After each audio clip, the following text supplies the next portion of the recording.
Hey, welcome to the Grow Show. I'm super excited to have you here today. I want to talk about the continuation of the 50 definitions of marriage based on my up-and-coming book. We're on the third definition today, and I want you to take a look at this clip, and I'll be right back to define the third definition of marriage. I have something special for you today. Don't go anywhere. This is the Grow Show. Years ago, you told me that I was old enough to make my own choices, and I respected you for that. Now all I ask is that you respect the choices that I make. Derek is a good man, Daddy. An angry man. Because he's hurting. Maybe you can't see that. And if you can, maybe you just don't care. But I do. You are in a relationship with a man who doesn't share your values. Now, when the storms come, and believe me, they will come, what's going to be your compass? Whose values will decide? We love each other, Daddy. Our values will decide.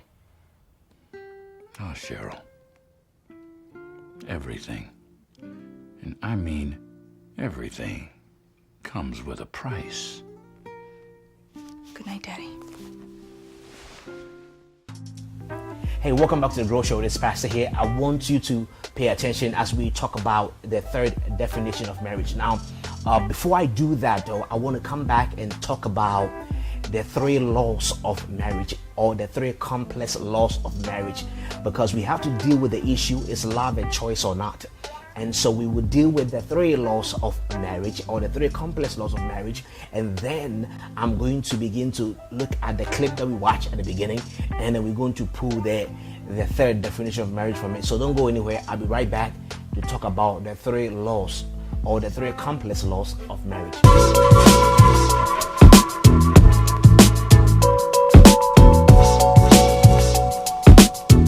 All right, so hear this out.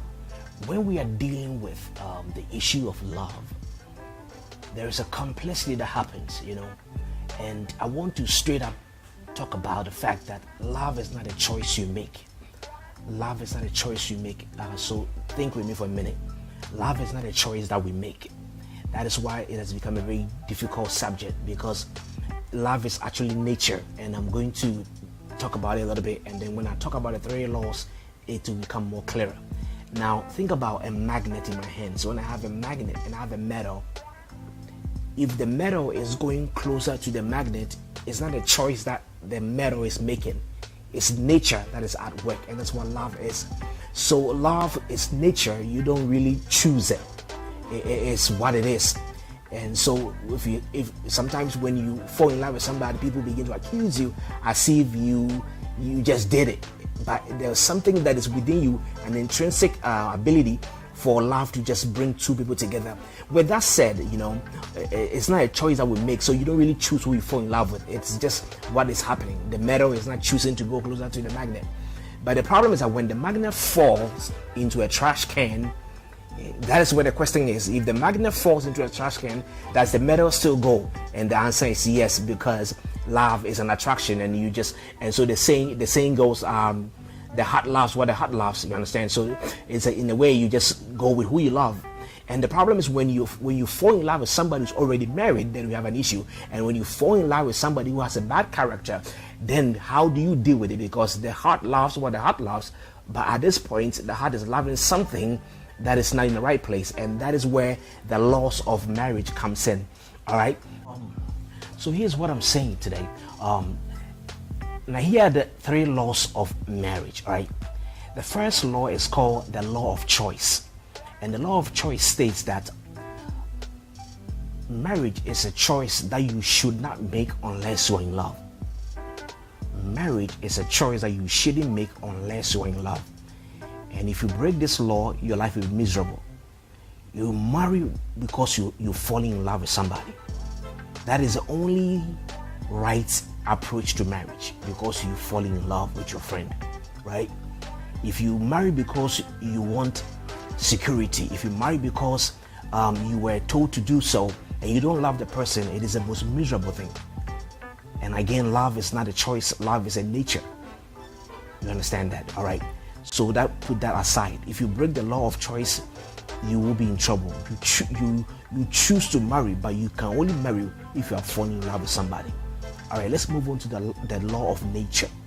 The law of nature states that falling in love is a process that shouldn't be controlled by choice, but it should allow to happen naturally.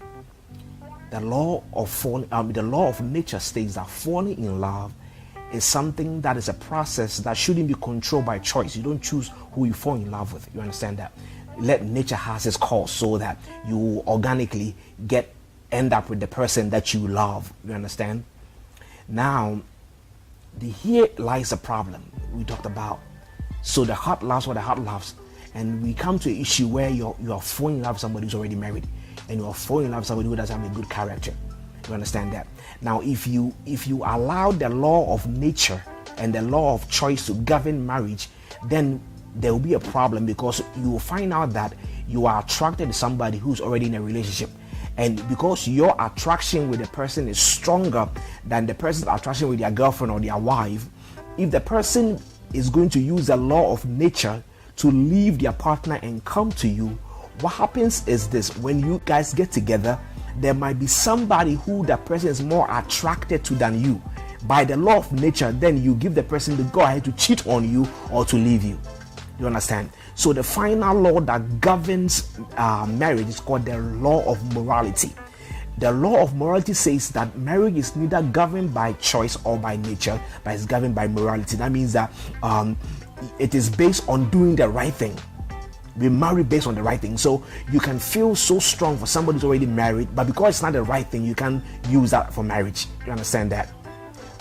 That is why even if your wife is not pretty, you can't cheat on your wife, because marriage is not based on nature, it's not based on choice, it's based on morality, it's based on doing the right thing. You understand that? So it's very critical that you understand that the love is a complex thing, but the rules are clear. So here's a third definition of marriage. Marriage is not a church. You can't use it to change a person. Marriage is not a church. You can't use it to change a person. All right, there are three main reasons you cannot use marriage to change a person. Reason number one: within the marriage, there is no time to change a person.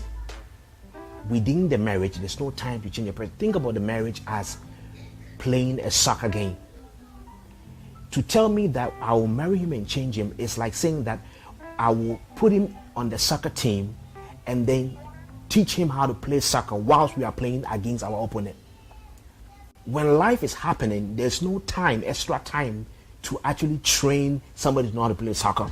So it is before marriage that if there's any training is possible.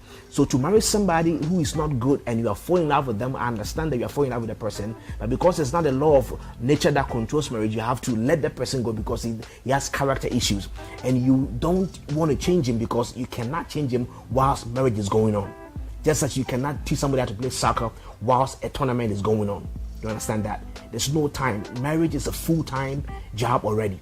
That's the first reason why you should not marry somebody with the idea of changing the person, because there's no time for that whilst the marriage starts. When the marriage whistle blows, there's no time for that because you got to play.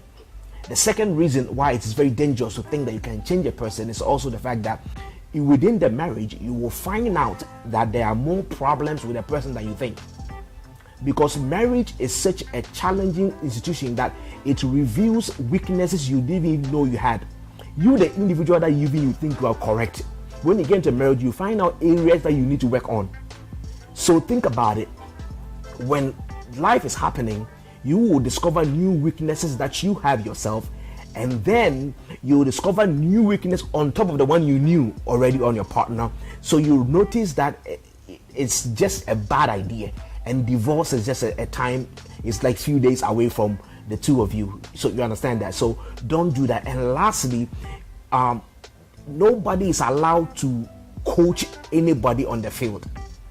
When you marry somebody, immediately he becomes your equal. So you cannot try to tell him to do something that they don't want to do. You understand that? When you marry somebody, you and him become equal on the field. So with equal on the field, you don't have any right to tell him what to do or what not to do. You understand that? So it's a horrible idea. You never want to marry somebody with the idea that if I love him well, I will change him. I can't even believe you're talking like this. Well, what do you expect me to say? Baby, I love you. Baby, let's get married. Let's have a family.